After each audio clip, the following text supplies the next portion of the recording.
在贵阳旅游，很多人会推荐一个地方夜郎谷。今天带大家参观一下这个夜郎谷，里面有很多奇特的人形雕像，遍布整个山谷和城堡。这些大量的由石头、瓦片和陶罐堆积出来的建筑，到底是谁制作的呢？从贵阳到夜郎谷没有直达的公交车，需要转一趟公交。不过在转公交的地方有一个板桥艺术村，我一直对画家村、艺术村这种地方挺有好感，很好奇，所以走了进去。这个地方类似于北京的798，一个免费的打卡旅游地吧。进入这个艺术园区，立刻被这里的雕塑所吸引，于是打算在这里转一转。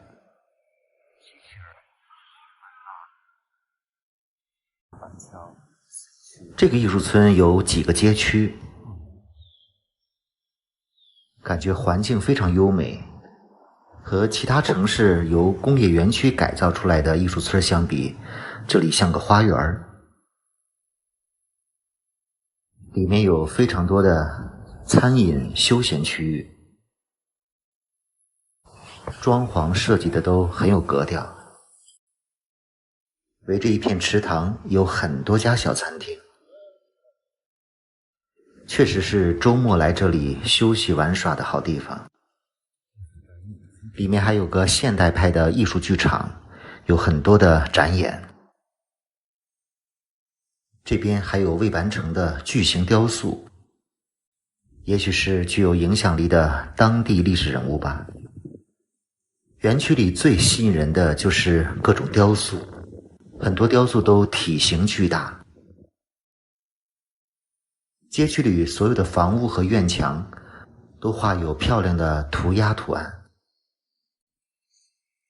里面还有一个美术馆，算是贵阳美术馆的一个分馆，可见这里的艺术品和收藏价值水平都比较高。特别喜欢这里的人物雕像，非常有个性。墙上还有一匹立体的马。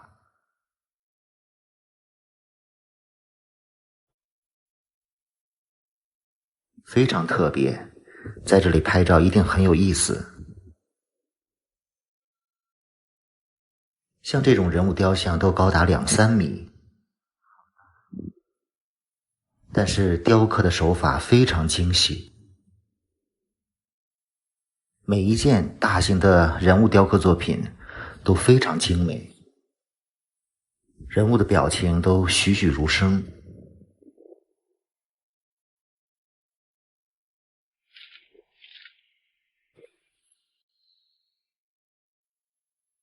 这一对是绿色的雕刻作品，越看越觉得雕刻得非常完美。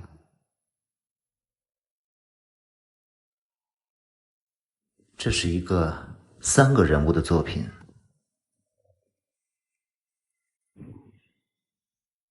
这里还有摄影展，记录了贵阳和周边的几十年历史，都是珍贵的老照片。现在变化真的太大了，这里有 A、B、C 3个大街区，连卫生间都设计得如此艺术。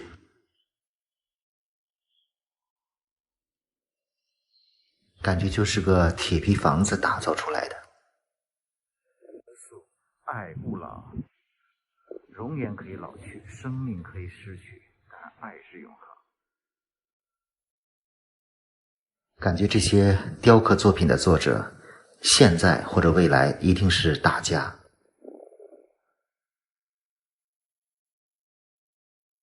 这个板桥艺术村还是非物质遗产的一座小镇，里面还有其他的展览。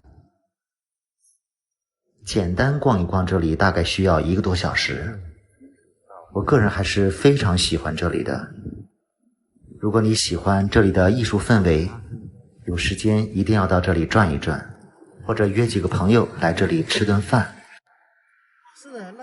逛完了板桥艺术村，打个车前往夜郎谷。夜郎谷离板桥艺术村只有2公里多，感觉周边正在拆迁一些破旧的房屋，估计要把夜郎谷这边打造成一个很棒的旅游区吧。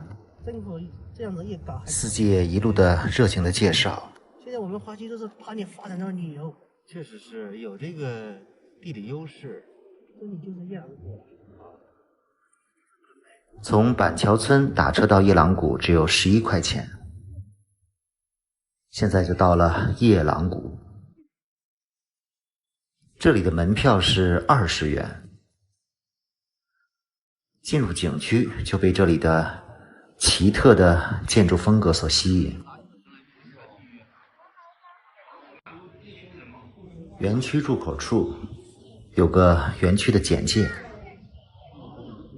这位老者叫宋培伦，就是夜郎谷的创始人，贵州人。今年他已经80多岁了。从97年开始，他就在这里开始打造自己的梦中王国——夜郎谷国。这个宋培伦老先生也是一个很有国际化视野的艺术工作者，曾经旅居美国，回国后就创作了大量的古夜郎国的一些作品。这个夜郎谷的所在地以前就是夜郎谷国的辖地，周边的很多地方还有夜郎谷国的一些遗迹和文化。宋培伦先生就在这个山谷中开始建自己理想中的夜郎谷国。这里山清水秀，也算是世外桃源。通过宋先生20多年和他团队辛勤的耕耘，打造出了现在这样的规模。树林一起到前面的夜郎古堡看一看。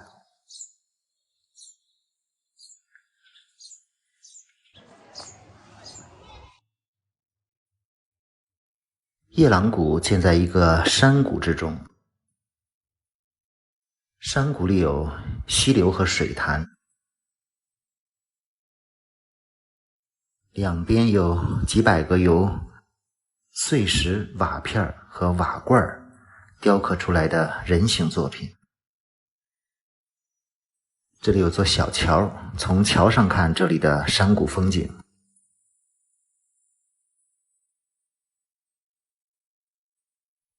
看岸边这密集的雕塑，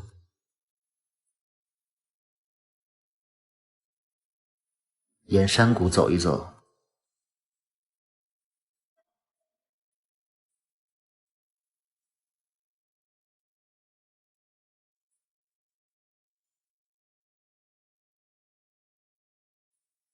这形态奇特的人物是宋先生想象出来的夜郎谷国的人物吗？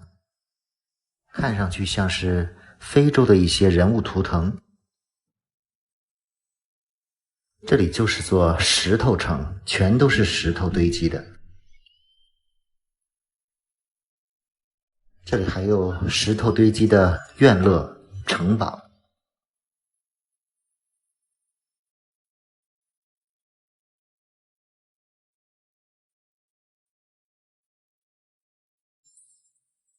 从最高处的城堡往下看，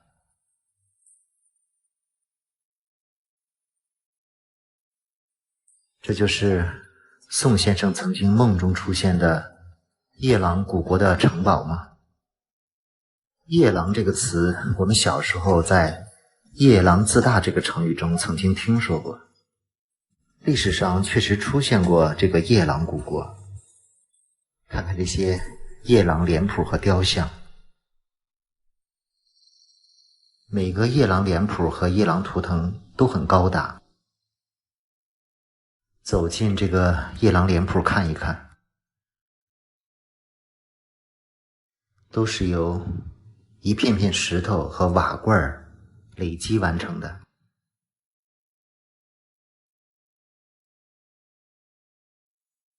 还有2个大门牙。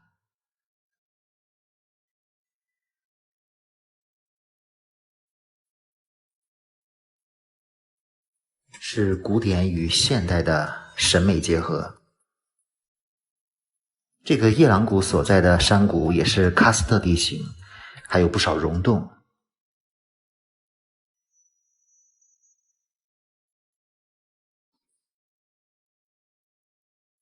走进这些夜郎脸谱中，深深地感到宋培伦先生对这片神秘古堡的热爱。非常佩服一些人几十年始终如一地热爱一个东西。夜郎谷是宋先生一个伟大的作品，一定会流芳百世。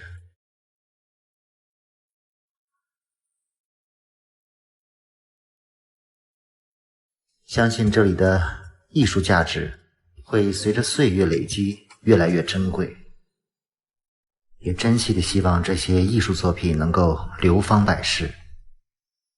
在此也向宋培伦老先生致敬。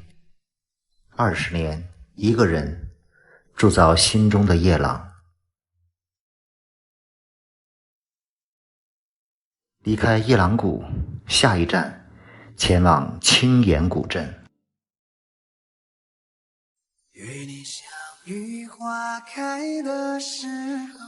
这里是贵阳的花溪公园。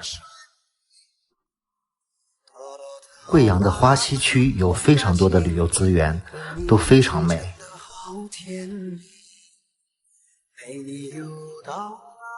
现在正是花季，花溪公园和花溪的十里河滩都是很美的地方。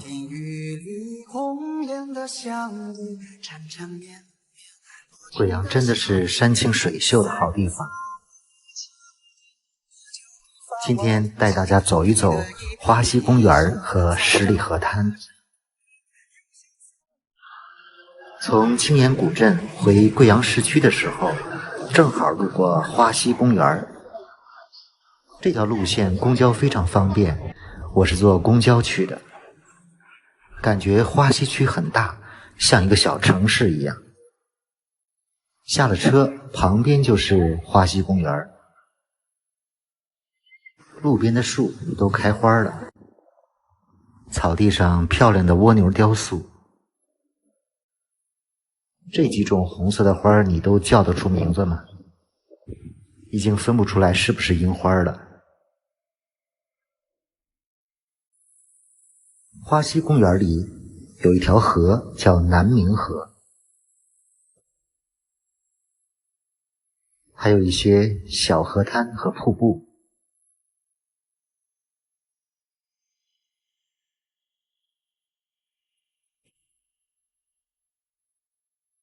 南明河的水非常绿，很难想象这是一个市区的公园。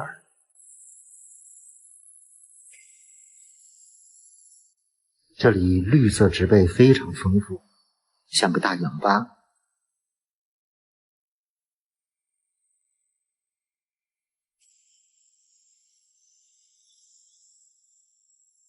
河上有很多桥。公园里还有几座小山。花溪公园是免费的公园，所以很多市民来这里游玩。公园里有梧桐大道、樱花大道，很多漂亮的大道。这是公园里的牡丹园，种着很多花卉。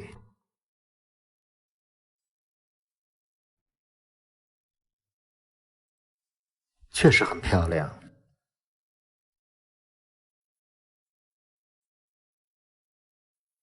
这个时候，全国各地都应该是鲜花盛开的时节了吧？应该可以说现在是百城争艳的时候。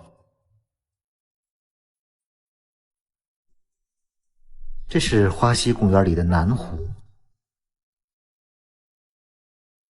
感觉花溪这个词起得非常好，听着就非常美丽。南湖上有游船，还有娱乐设施。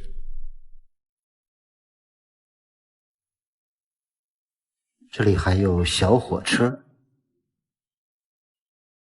贵阳算是很湿润的城市，经常看不到太阳，但这里的草地非常多，而且这里的草地不像北京，不怕踩，所以很多人在草地上休息玩耍。这是花溪公园里的樱花大道，200多米长。樱花剩的不是很多了。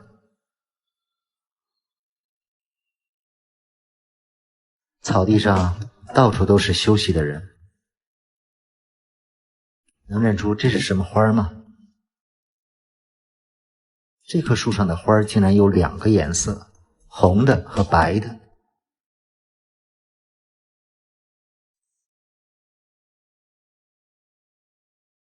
今天还有太阳，天也挺蓝的。树林很美。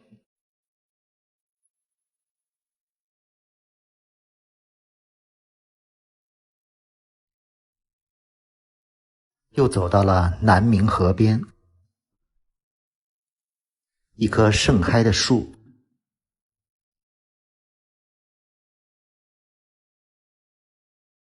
看这里的水多绿。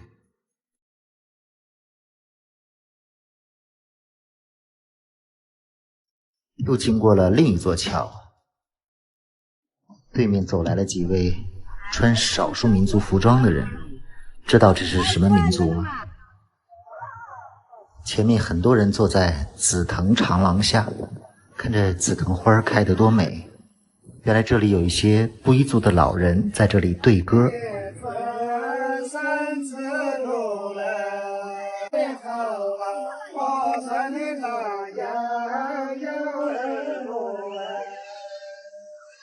你的山歌唱得好啦，唱着的那边都高的强哎。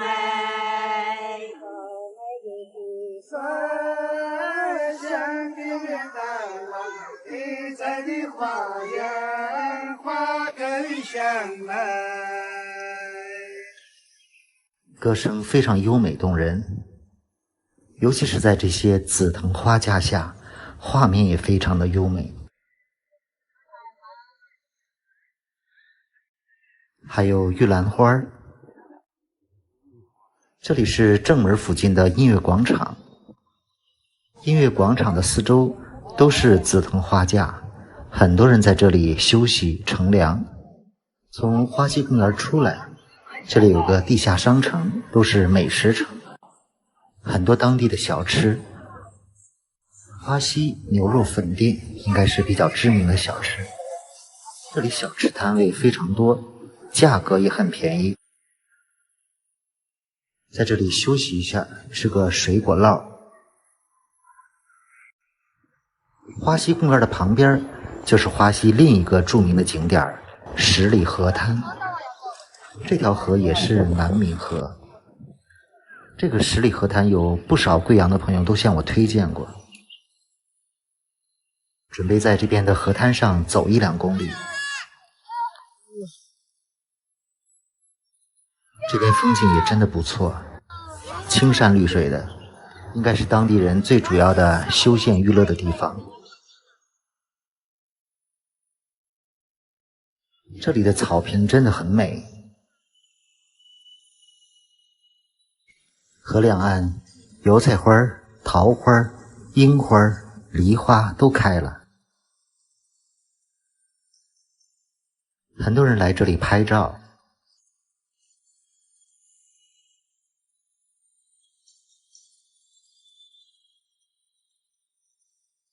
虽然不是油菜花最旺的季节，但还有一些黄花。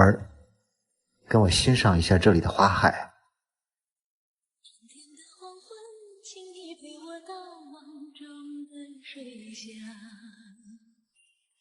让挥动的手在风中飘荡，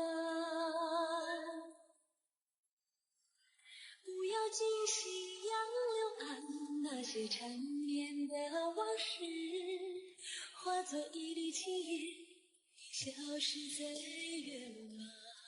如果再早1-2周，这里一定更美。温暖的午后，闪过一片片粉红的衣裳。谁也猜不到那扇古老的窗。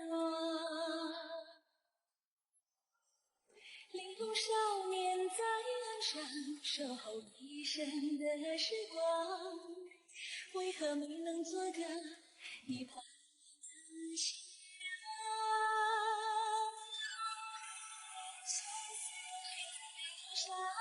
层层离别背在肩上，泪水流过脸庞，所有的话，现在还是没有讲。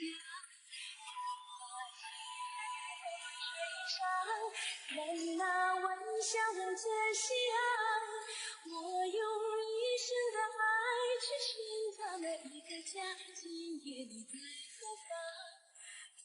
这里也是花溪湿地公园。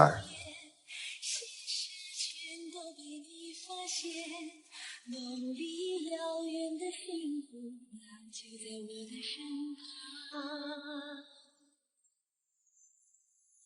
这里确实非常美。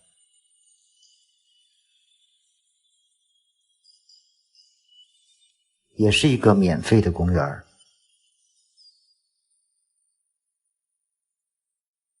感觉贵阳人生活在这里真的挺幸福的，里面也可以骑自行车。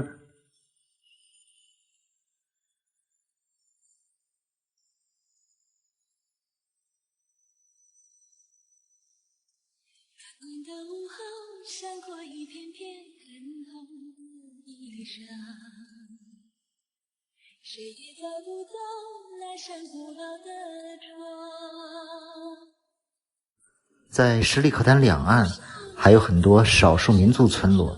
一生的时光，为何没能做个你盼望的新娘？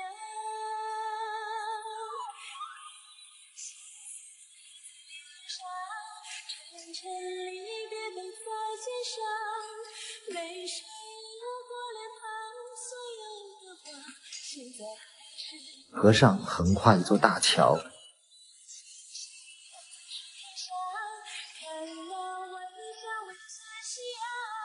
河边还有水车。在十里河滩走了1-2公里，真的不错。谢谢大家观赏今天的花溪之旅。今天来到了贵阳的关山湖一带，这边算是贵阳的新区，非常干净漂亮。特意到了关山湖附近的贵州省博物馆参观，除了看到这里的镇馆之宝外，还有幸遇到了这里的一个特展《清平乐》。晚餐在金融城这里吃了酸汤鱼，还欣赏了这里的夜景。贵阳真是一座让人刮目相看的城市。经常说贵阳天无3日晴，确实这里比较难遇到大晴天。一般去旅游，在大城市都会去参观当地的博物馆，今天就去贵州省博物馆参观一下。贵州省博物馆这算是个新馆，在关山湖区。没想到这个博物馆的外形非常现代，和旁边的金融街的现代建筑融合在一起。博物馆对公众开放，而且是免费的，只要现场预约就可以。现在跟着我去博物馆参观一下，看看有什么好东西。这是博物馆的大堂，非常通透，大概有4-5层高。我们先去1楼展厅。民族贵州。1楼展厅的主题是多彩贵州，贵州是个多民族的省份。大屏幕的全息影像，18个民族。贵州生活着18个民族，每个民族都保留着非常传统的习俗，所以显得丰富多彩，这在全国范围内都是少见的。1楼展示了几个主要少数民族的历史、文化传统和生活习性。竹编。我个人感觉，贵州各民族的生活习性和传统，其实不用来博物馆，直接去乡村、田野、村庄，都可以生动地感受到。可能在很多其他地方，这些生活习性、传统文化都逐渐地被摒弃了、遗忘了、消失了，但是在贵州不一样，一直保留并且传承下来。这是2楼的展厅，非常大型的服饰、头饰、装饰品的展示，尤其是这些银饰品，真的非常精美。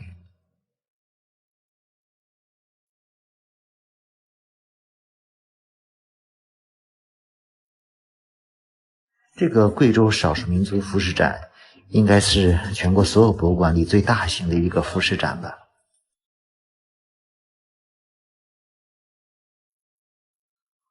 有很多大幅的照片，都是摄影师在当地拍摄的。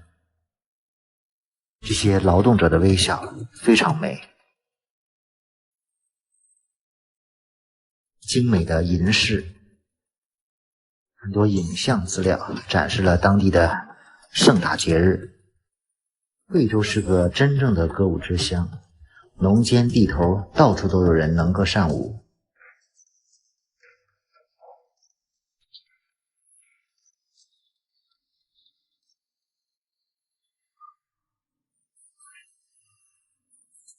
猜猜这是照片还是油画？现在去3楼参观，3楼里有一些镇馆之宝。3楼是贵州的历史文物展。贵州的恐龙，1亿8000万年前在平坝，这是鳍龙类的，这叫康氏雕甲龟龙。3楼的展览从远古的古生物王国开始，夜郎自大的故事，重点展示了秦汉以来的一些文物。贵州虽然在古代比较遥远偏僻，但还是挖掘出不少的文物。这一件就是博物馆的镇馆之宝之一，放在了展厅的正中央。东汉的铜车马，金凤冠。这个明朝的金凤冠也是博物馆另外的镇馆之宝。我曾经在故宫博物院里看到类似的金凤冠。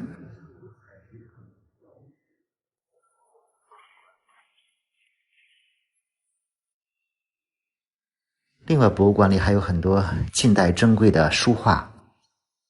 徐悲鸿的本码头，有不少是徐悲鸿的画作，齐白石的，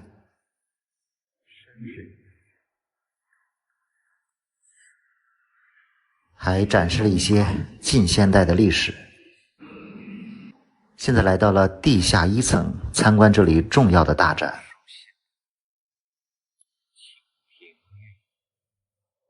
这个展览是《清平乐》，主要展示的是宋朝的名臣，也是大书法家韩琦的真笔书信。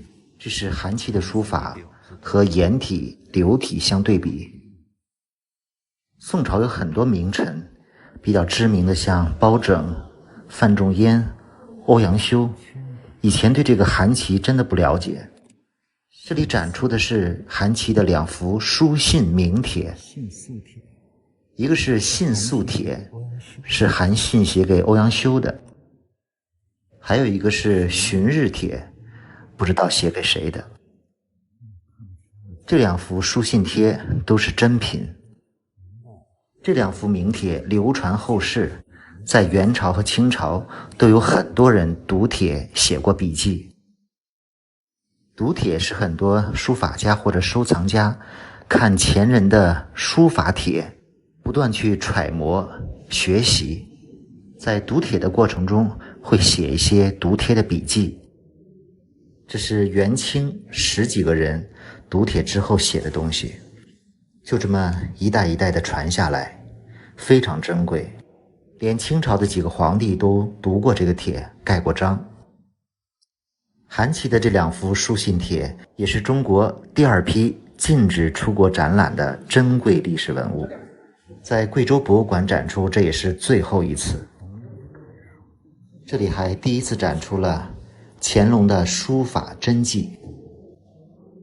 除了韩琦的书法帖，这里还有宋朝的其他一些历史展览，有一些欧阳修的，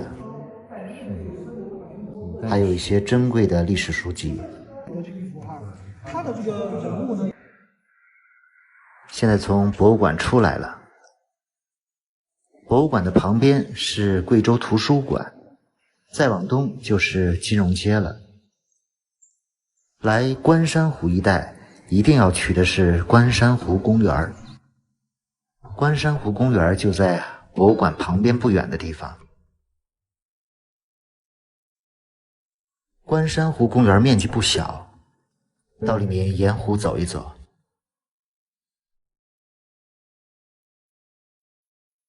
这里面有湖泊和湿地。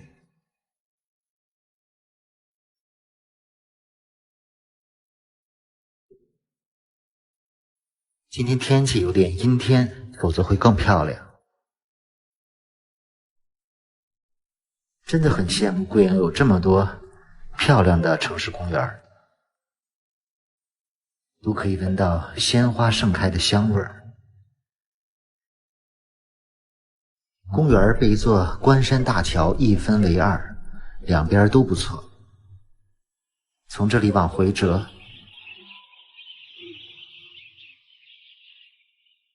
关山湖四周都有非常多的居民区，居住环境真不错。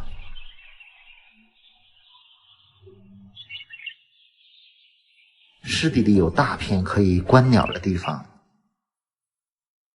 到处都能听到鸟叫。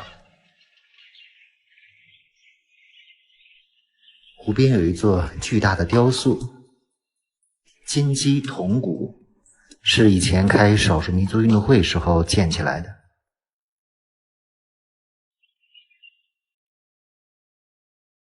感觉这里可以和北京的奥林匹克森林公园媲美了。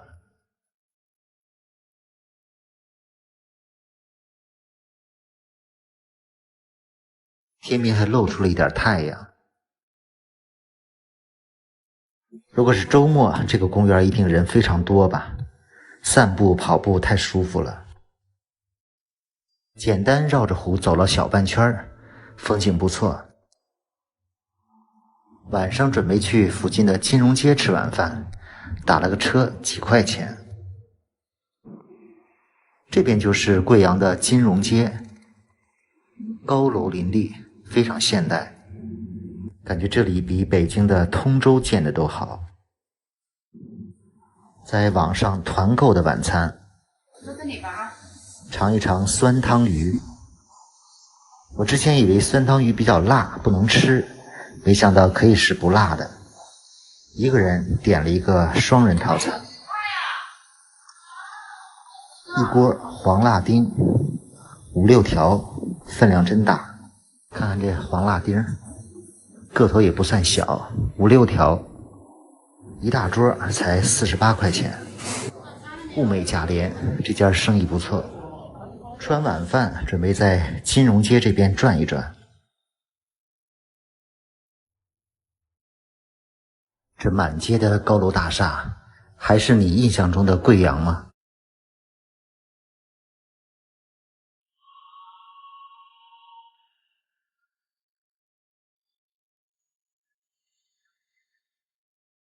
欣赏一下贵阳金融街的夜景。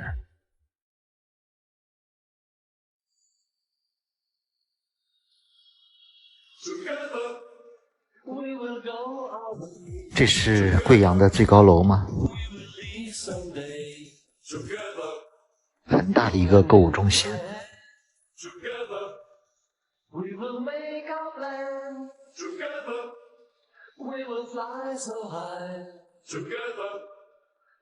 从这里看，简直就是世界级的城市。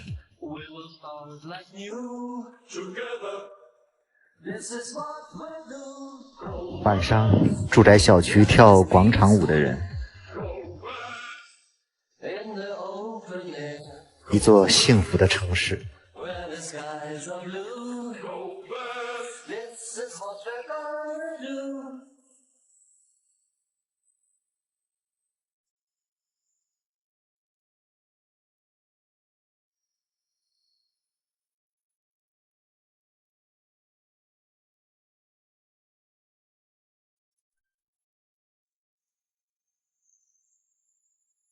这里是贵阳的小车河城市湿地公园，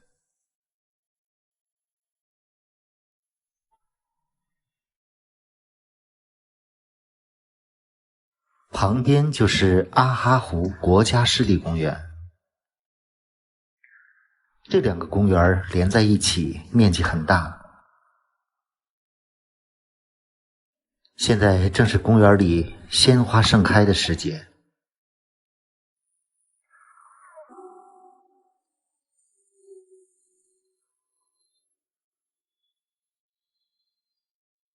这几天贵阳难得有晴天，下午天气突然晴朗了，看天上的云走得多快，来不及去周边更远的景点了，准备去花桂园小区旁小车河城市湿地公园转一转。这个湿地公园就在小区旁，蓝天白云，拍照就是好看。这个湿地公园属于阿哈湖国家湿地公园，里面应该有个很大的水库。湿地公园里有一条小河，叫小车河，所以这里也叫小车河城市湿地公园。看樱花开得多漂亮！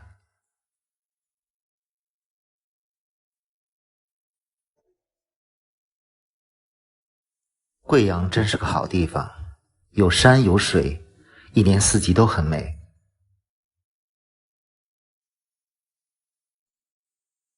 前面有棵很漂亮的大树，不知道是什么树。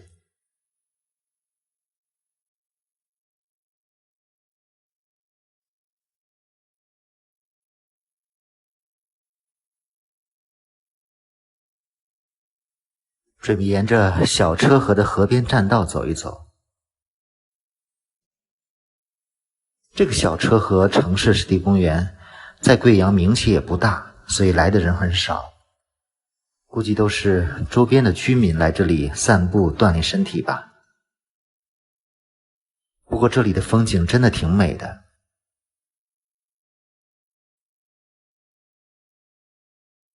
非常干净的河水，嫩绿的草坪，像童话世界。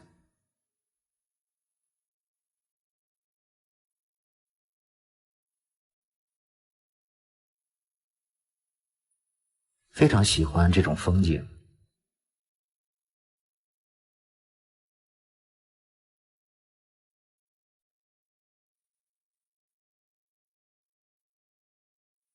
这个湿地公园是免费的。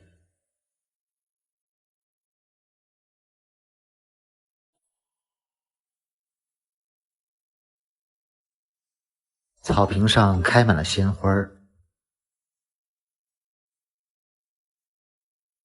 几个田间小舍，在这里休息非常休闲。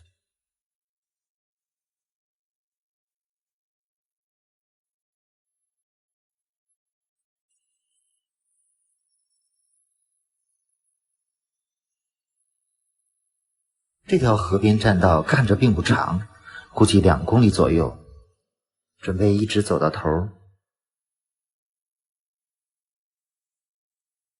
这边有个水墨时光景区，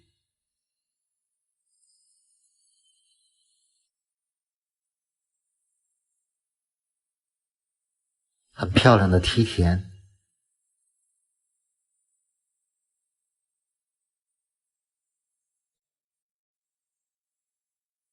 一路上开满鲜花。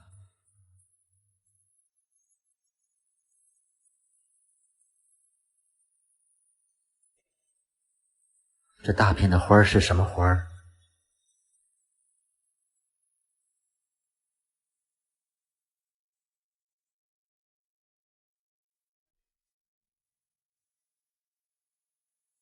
就这样慢慢的走，一点都不觉得累。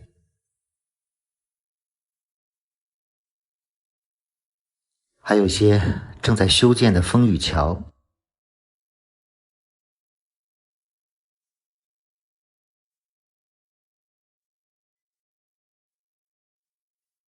对岸的花田和风车，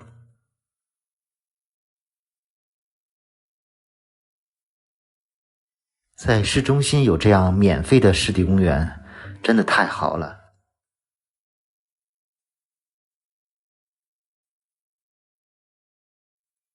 这个小车河湿地公园也是网友向我推荐的，因为知道我住在花果园附近，走过来也就几百米。确实没想到这里这么美，感觉每天都可以来这里散步了。这里是听鸟谷，应该有很多鸟叫吧。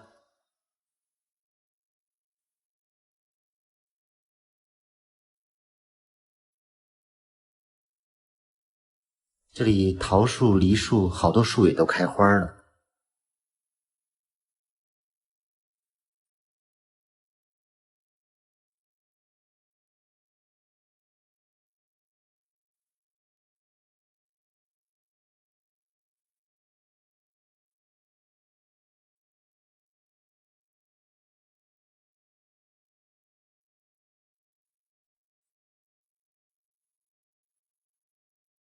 山谷里景色非常美，前面就是阿哈哈水库，应该也是阿哈湖吧。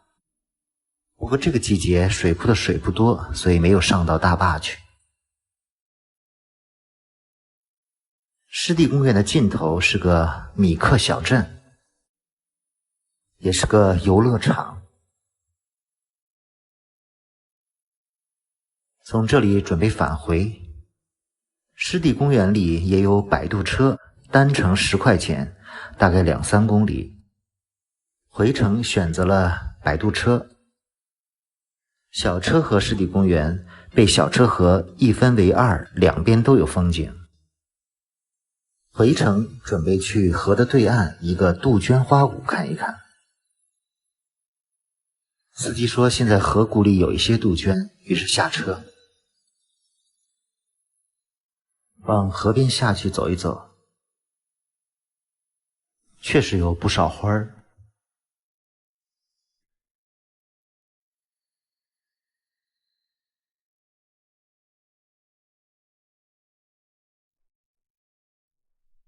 还有不少人在这里拍照。如果你渴求一滴水，我愿意倾起一片海。如果你要摘一片红叶，我给你整个枫林和云彩。如果你要一个微笑，我敞开火热的胸怀。如果你需要有人同行，我陪你走到未来。这个杜鹃花谷很美。春暖花开，这是我的世界。每次怒放，都是心中喷发的爱，风儿吹来，是我和天空的对白，既是幸福。树上引来了很多鸟。我们同在。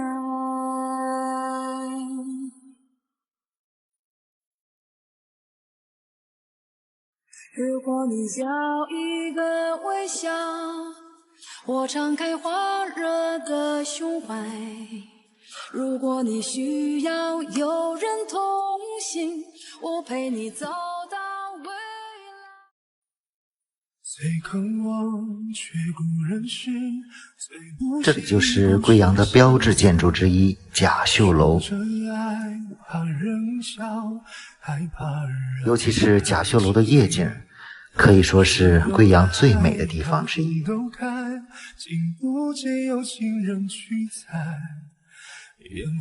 这里每天晚上都有漂亮的灯光秀，值得过来打卡。甲秀楼就位于贵阳的市中心，可以看到甲秀楼是建在一块河中巨石之上，两边都有浮桥连接。来甲秀楼建议4点左右过来，因为这些可以参观的景点5点钟就关门了。4点钟过来正好可以参观一下这里面的建筑，然后在附近的南明河两岸转一转，最后在这儿吃个晚饭，看一看夜景。这是甲秀楼桥头上的文字介绍。甲秀楼是始建于明朝，后来几经重建，到1909年重建，形成了现在这样的规模和样子。城南胜境，我们先把这几处古建筑参观一下。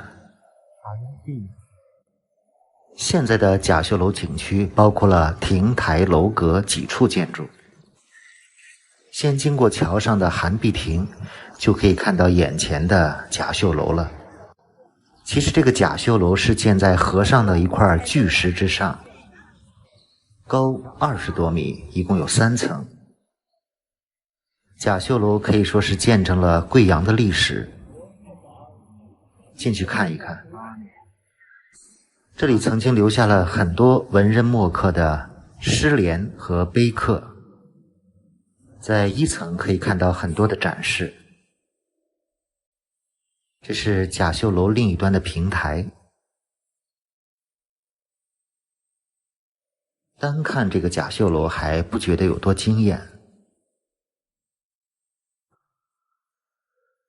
目前的2、3层没有开放。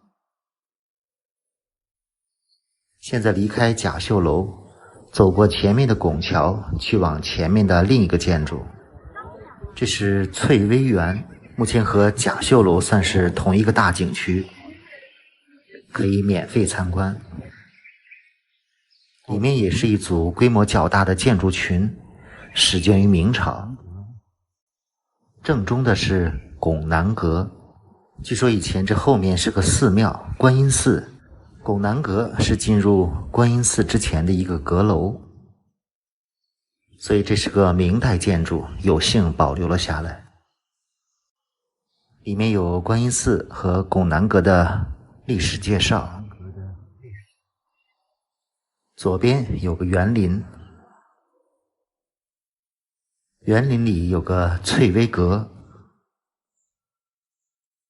目前有书画展。龙门书院，右侧是龙门书院，里面有一些历史介绍，始建于明朝。清朝的时候，这里曾经修建成刘公祠，为纪念贵州巡抚清廉爱民的刘因书而建。这里面像个小园林。这是翠微园外围的院墙，现在周围都是学校了。远处山上有个宝塔，不知道是什么地方。甲秀楼地处南明河上，我们沿着南明河的两岸转一转。现在正是贵阳大街上樱花盛开的时候，看南明河两岸的景色多美。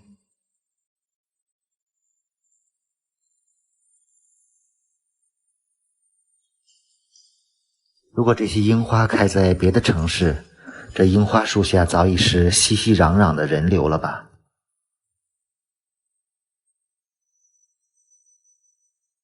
春天的黄昏，请你陪我到望水下。春天的贵阳就是一座花城。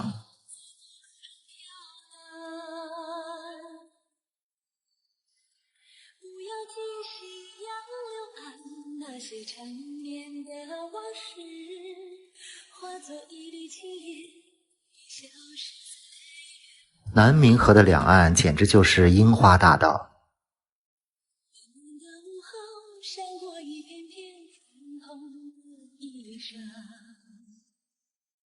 谁也猜不到那扇古老的窗，灵动少年在岸上守候一生的时光，为何没能做个你盼望的心？樱花树下着盛装拍照的，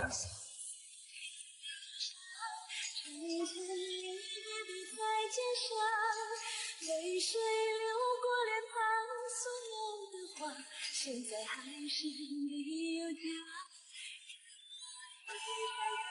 水上看那微笑的夕阳，我用一生的爱去寻找每一个家。今夜你在何方？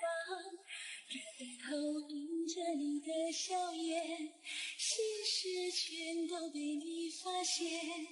梦里遥远的星就在我的身旁。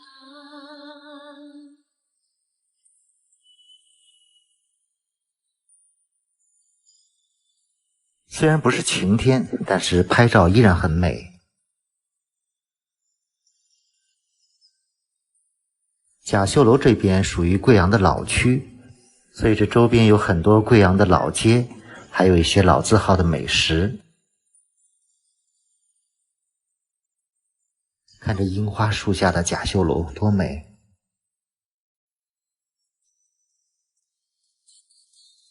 这就是南明河的两岸，在这里转一转，傍晚可以到周边找个小店吃吃饭，然后等待夜幕降临，在这里看夜景。吃过晚饭，再度来到南明河边，7点钟这里的灯渐渐亮了起来，河堤两边的灯光也很美。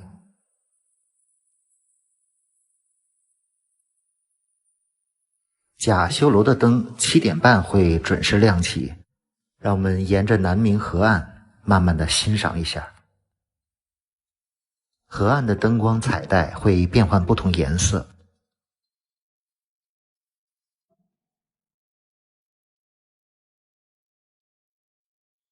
一道亮光曾划过，留住青春片刻。离别岸早些花落，没去想为什么。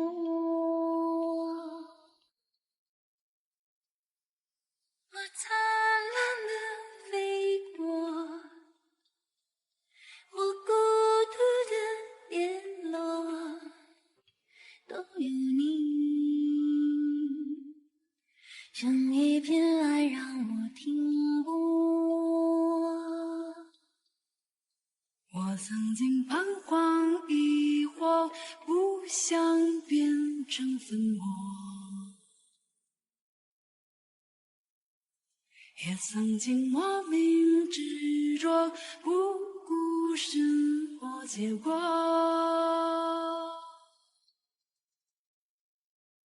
我想要成为你，却怕失去自己。你懂得，我是由我自己雕刻，因为我来过，泪水都是我的，别害怕坠落，会的天总会清澈。用微笑面对蹉跎，看我光明和泪落，仰望着夜空最亮的星火。所以我爱过，在角落天空海阔，不害怕这路，因为热爱才值得。风雨过后的洒脱，如出一辙等你我穿越过生命之河。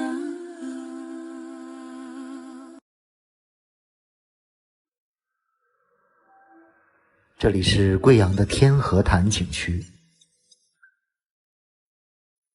这里融合了山、水、瀑布、峡谷、天坑、溶洞等多种自然奇观。这里有贵州山水浓缩盆景的美誉，一日之内便能游览各种美景和自然奇观。这里被称为黔中一绝。今天带大家深度游览一下这个天河潭。天河潭景区位于贵阳的花溪区，这里交通很方便，有公交车直达，通票80元，包含了车费、船费和各个景点的费用。如果不坐景区的交通车，不去溶洞，只看看瀑布，价格会便宜很多。天河潭是国家4A 级景区，这里打造的规模不小，这里有酒店、美食街，甚至有奥特莱斯。如果时间充裕，其实可以在这里住一晚。景区的车，先坐景区的交通车去码头，这段路没什么风景，如果走路大概20分钟。来到了码头，我选择了先坐船去溶洞。天河潭这边的湖水非常的绿，我是第一个到景区的，所以景区里还没有什么人，而且今天是个难得的晴天。小船驶向前方，前面有一个洞口，从这个洞中进入。船行两岸，风景很美。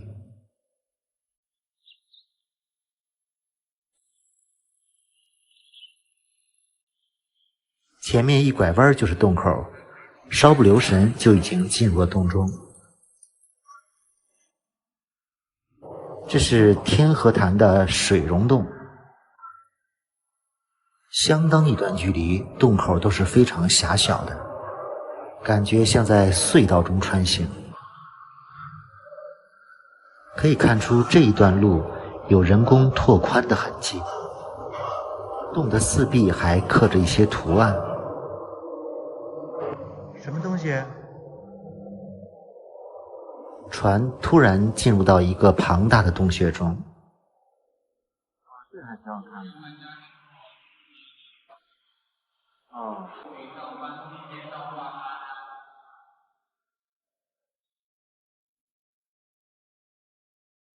中间一段的水中溶洞，空间非常大。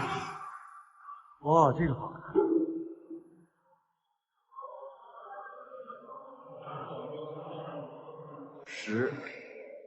坐船在水中看溶洞还是比较有意思的。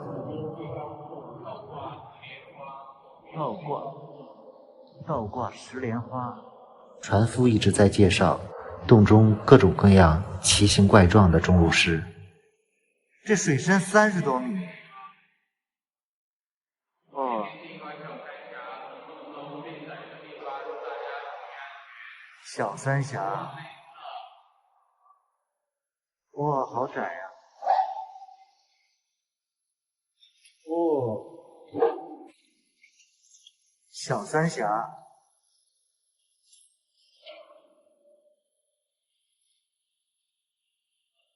哇，漂亮！哦，终于出来了。哦，豁然开朗。在水中溶洞大概游览了10几分钟，出来了一个大洞口。船夫把我送上了岸，掉头回去。非常喜欢这块的景色，碧绿的潭水，四面都是高山，这里仿佛是一个大的天坑。到这里，游客有2种选择，去溶洞的继续参观一个大溶洞，如果不想参观溶洞的，就去看瀑布。我买的是通票，包含了这个大的溶洞。溶洞就在这个深潭中的一个大洞口。这是去大溶洞的路，抬头可以看到这个大天坑。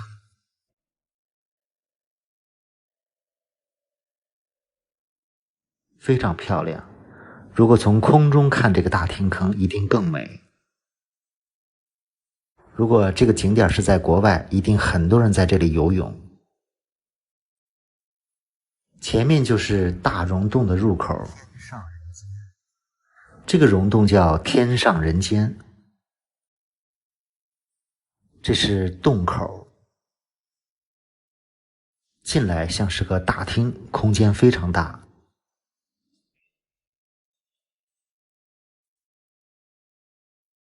这些巨大的钟乳石被打上灯光后，美轮美奂。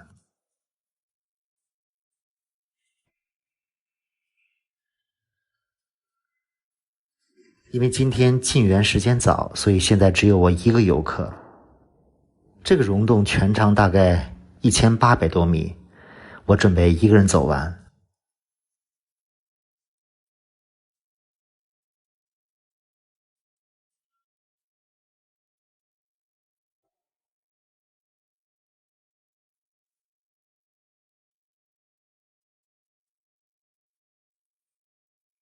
这是一片瑶池，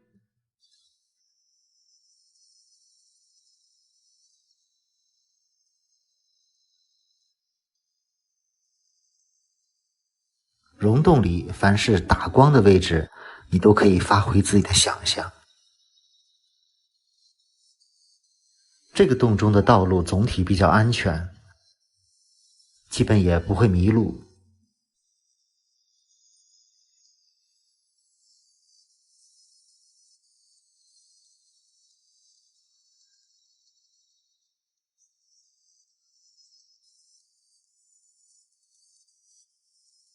里面弯弯曲曲，忽上忽下。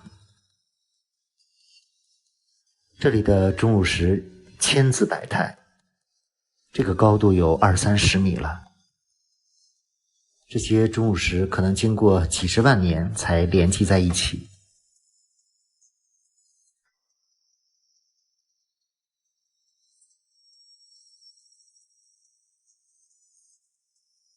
有很多地方的缝隙非常窄。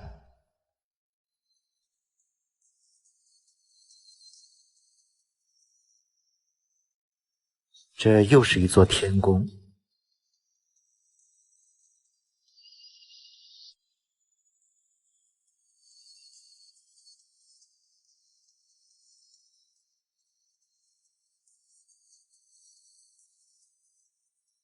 很多的钟乳石都非常的漂亮和壮观。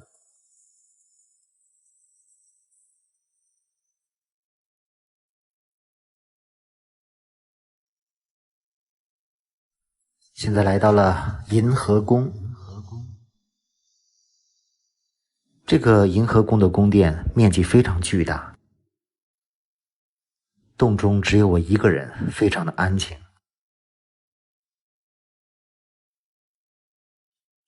距出口还有1200米，刚刚走了1/3。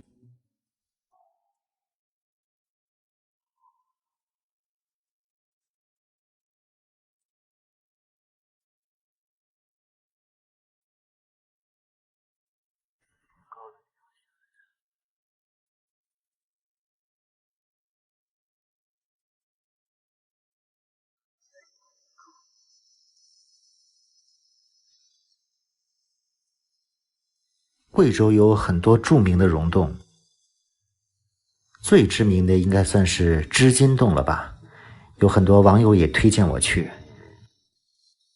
前年我曾经去过黄果树旁的龙宫也是一个有水洞和旱洞的地方。这个天河潭最好的地方，第一是交通非常方便，另外这里的风景可以说集大成，一天就可以看到很多风景，不愧为贵州的盆景。现在来到了大佛殿，这里比较亮堂，终于有工作人员了，他们在这里拍照。这个大佛有点像乐山大佛。已经接近出口了，最后一段路，非常蓝色梦幻。最后一个开阔的溶洞，前面终于快到出口了。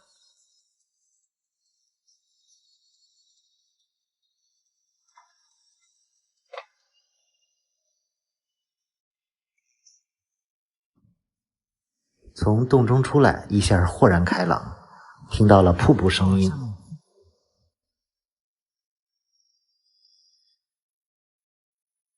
去下面的瀑布看一看。下面是百步桥，这里一层一层的有好几层瀑布，最大的瀑布是卧龙瀑，还有卧龙湖。还有水车，非常好的田园风光。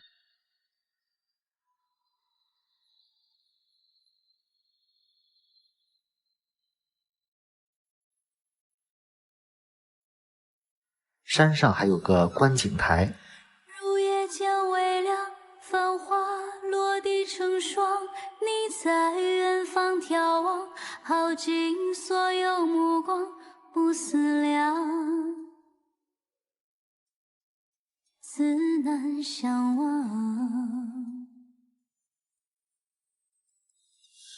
遥遥桃花凉，前世你曾设下，这一海情茫茫，还故作不痛不痒不坚强，都是假象。这里是个瀑布群。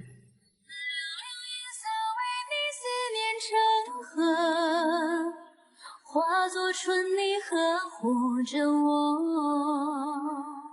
浅浅岁月覆满爱人袖，片片芳菲如水。这里有非常好看的大草坪和一些乐园。一身花色落入凡尘，深情着我。深夜一度情节难了，这旧的心还有几分前生的恨，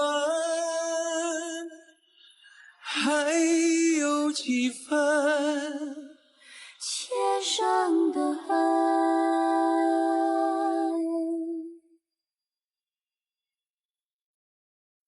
这个天河潭面积很大，有很多条线路，可以根据自己的情况去选择线路，而且这里有很多综合性的旅游设施。这是门口的天星湖，据说晚上这里还有非常漂亮的水秀、喷泉表演。不过近期这些表演暂停，这里甚至已经发展成了一个旅游小镇，各种设施都有，也算是个适合合家欢的地方吧。一天玩下来，总体对天河潭的感觉就是非常值得来玩。如果有机会来贵阳，可以到这里看一看。